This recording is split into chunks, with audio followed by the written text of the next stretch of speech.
Hello, I'm back again. I want to talk a little bit about about comedy open mics.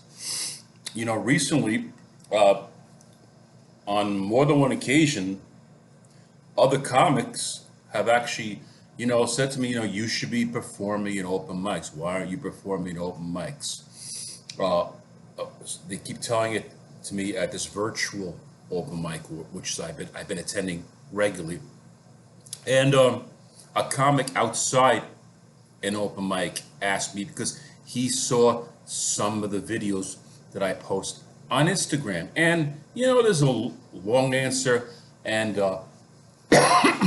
there's a short answer. But basically, I've been doing open mics most of my comedy career. Recently, I discovered virtual open mics and also just posting my own little sets, just standing in my, that's my channel is comedy from my living room and car.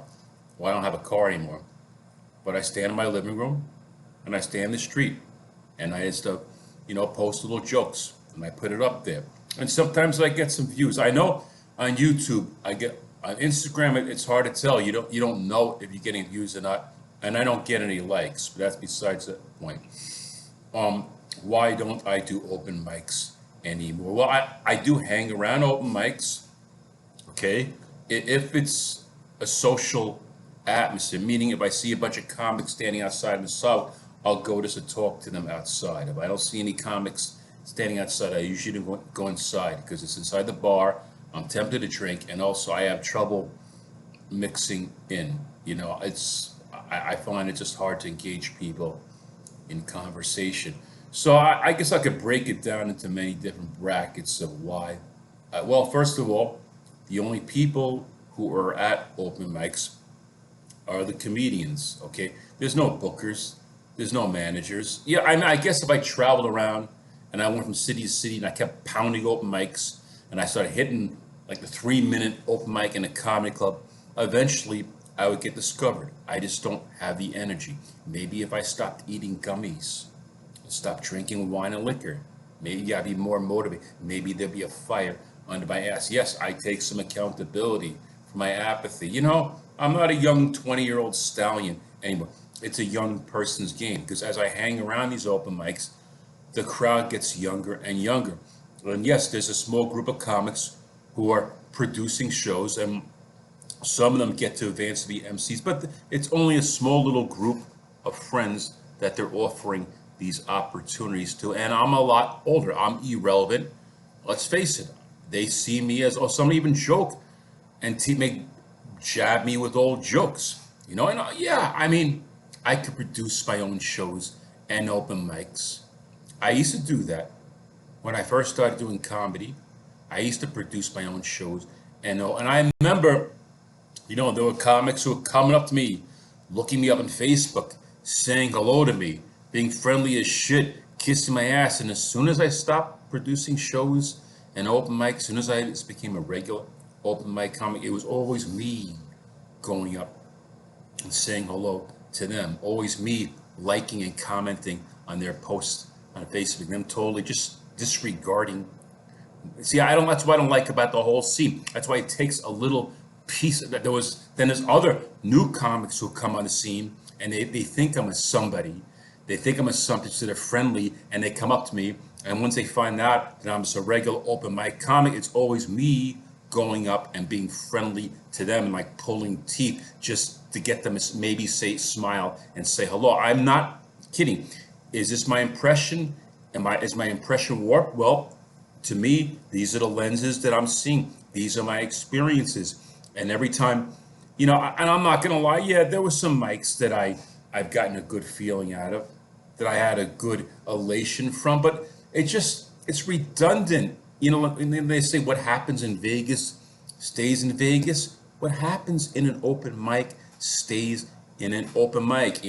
I've made videos myself doing sets at open mics. I posted them on social media. It never got me anywhere. No one's looking. Nobody cares. Nobody gives a shit. And yes, there are comics, who are, perform in real clubs and go on tour and have been in movies and have been in Comedy Central. And yes, they support each other, right? And they appreciate each other. And you see them with pictures with their arms around each other, and they're on podcasts together. But they can afford to appreciate each other.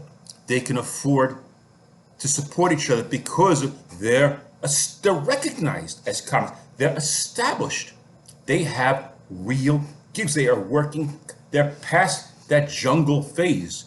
When you're in the open mics, it's like the jungle, like an 8 Mile. Remember in the basement, the rap battles, the 3-1. That's what open mics are like. Everybody's just trying to trample all over each other. People are not supporting each other, you know. And yes, I could produce my own shows again. I could produce my open mics, but then it wouldn't be about me. It would be about the other comics. I'd be producing this show.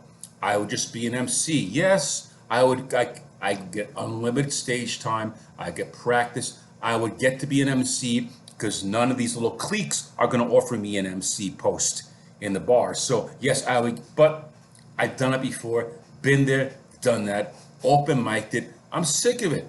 That's why I just do the virtual mics. I don't got to worry about the alcohol. I don't got to worry about going there being snubbed. I don't got to just worry about feeling tired, not having the energy to go out. And I get more support at the virtual mics. And, you know, I got so much stuff I'm writing, so much stuff I want to say. I'm never going to get it out of open mics because you only get us 5 minutes. So I just go on the street and I post it. And oh, well, nobody likes it. Oh, well, no one's following me. But you know what? I'm getting out of my system. I'm putting it out there. And who knows? Maybe one day people will wake up when I'm dead and they'll say, oh, you know, the guy was, well, it's too late. You're a dollar too late. But that's how most people are. Most people are just wrapped up in their little cliques and little groups and who can help them and what serves them. And they just ignore anything else. You know, they're operating on one scintilla of their brain. This is what I'm up against. This is what I'm dealing. This is what I'm facing. And that's why I just can't be around it because it strips me. It strips me of a piece of myself every time. And the music open mics are another story. I think I will make another episode discussing the music open mics because I also am a musician too.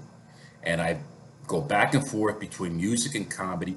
I try to do both, but really, I try not to hang out on either scene. I just do my own thing. That's all. That's all I got to say. Last word.